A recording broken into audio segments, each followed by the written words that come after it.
Thiruvananthapuram Venjaramoodu overbridge നിർമ്മാണവുമായി ബന്ധപ്പെട്ടുള്ള piling ജോലികൾ ആരംഭിച്ചിട്ട് 1 മാസം പിന്നിടുകയാണ്. പണി പുരോഗമിക്കുമ്പോൾ അടിക്കടി നടപ്പാക്കുന്ന ട്രാഫിക് പരിഷ്കാരങ്ങൾ ജനങ്ങളെ ആശയക്കുഴപ്പത്തിലാക്കുകയാണ്.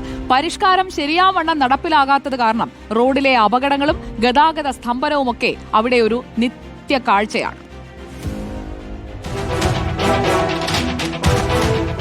വെഞ്ഞാറമൂട് ടൗണിൽ പ്രവേശിക്കാതെ ആറ്റിങ്ങൽ, കിളിമാനൂർ, തിരുവനന്തപുരം, കഴക്കൂട്ടം ഭാഗത്തേക്ക് പോകാൻ സാധിക്കുന്ന എല്ലാ റിംഗ് റോഡുകളും സഞ്ചാരയോഗ്യമല്ലാതെയായി മാറി.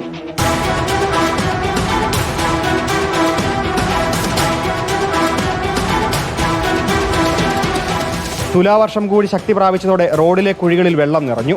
ഇരുചക്ര വാഹനങ്ങൾ അപകടക്കെണിയിലായി. ഇവിടെ മാർക്കറ്റിലോട്ട് ആൾ ഇറങ്ങുന്നില്ല എന്നുള്ളതാണ്. പിന്നെ ഇവിടെ ഉള്ളവർക്കാണെങ്കിൽ കൂടി ഇങ്ങനെ പണി നടക്കുന്നതുകൊണ്ട് ഇവിടെ കൊണ്ടുവരാനോ പാർക്ക് ചെയ്യാനോ നിലവിൽ ബുദ്ധിമുട്ടുണ്ട്. അതൊക്കെ ഞങ്ങൾ ഇതാക്കിയല്ലേ പറ്റുള്ളൂ. അത്യാസന്ന നിലയിലുള്ള രോഗികളുമായി പായുന്ന ആംബുലൻസുകളും റോഡിൽ വട്ടം തിരിയുകയാണ്.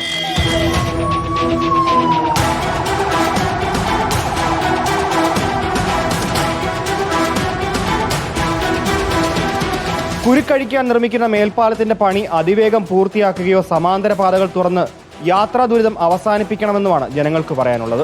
പല സ്ഥലത്തായിട്ട് ഈ വണ്ടി തിരിച്ചു വിടുന്നതുകൊണ്ട് നല്ല ബ്ലോക്ക് ഉണ്ട്. അങ്ങോട്ട് പോയി കഴിഞ്ഞാൽ തിരിച്ചു വരാൻ പറ്റില്ല. അങ്ങോട്ട് 30 രൂപ ഓട്ടം പോയി കഴിഞ്ഞാൽ 50 രൂപ എണ്ണ ഉണങ്ങത്തായി. വീഡിയോ ജേർണലിസ്റ്റ് വിജിത് തൂർക്കടവിനൊപ്പം reporter Gokulnath, in Reporter, Thiruvananthapuram.